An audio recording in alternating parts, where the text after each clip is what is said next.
recording just so anybody. All right. So the question was for question 32, which if you guys didn't realize, y'all had the same test.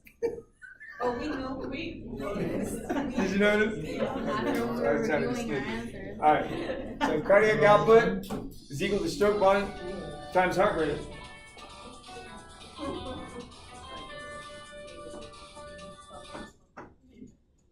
Hello. Hello.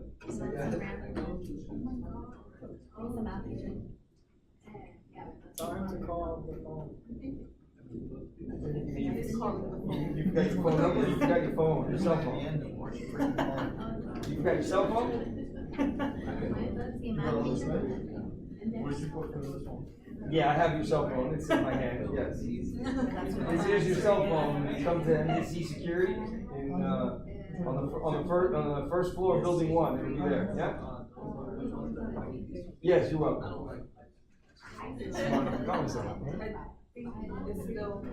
No hang up.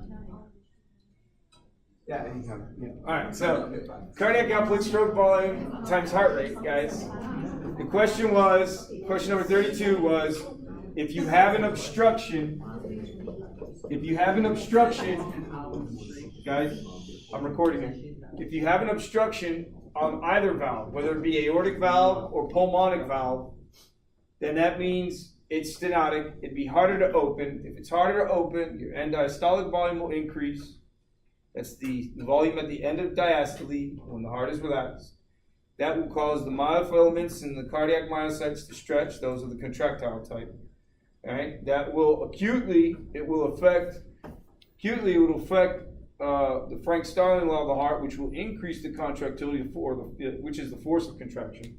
So you could say the force of contraction because of that stretch, the force of contraction, which is a form of contractility, increased contractility. That increased force of contraction would then decrease the volume at the end of systole.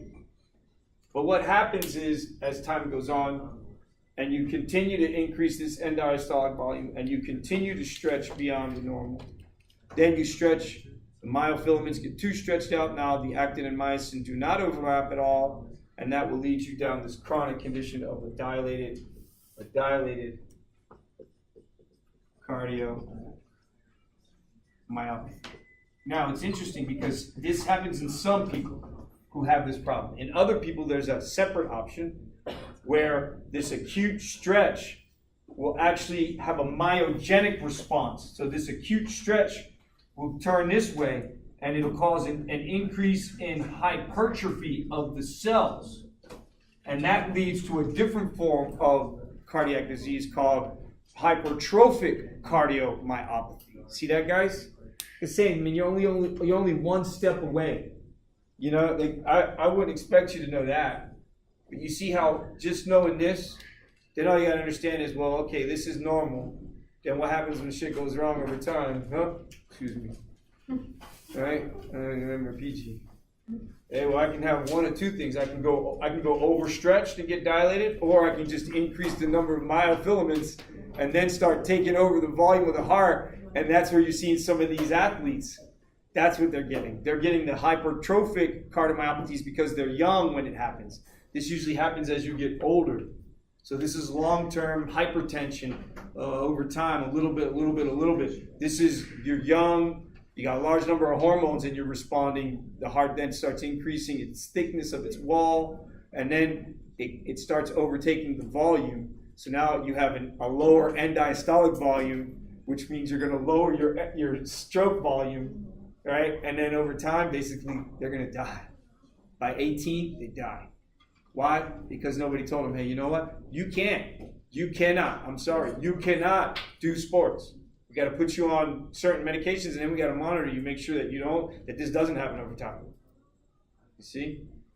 And that's what's important, all right? It's the kids that are important. It's not us. Yeah, we're all old. You're going to die soon. Worry about them. That's what we got to worry about. That's the next generation, right? You got to worry about them. So you want them to play sports and be athletic and take care of themselves? These people can do moderate exercise. They just can't play sports. They can do moderate exercise, just can't play sports. Okay? So you know, the method to my madness as to why I would want to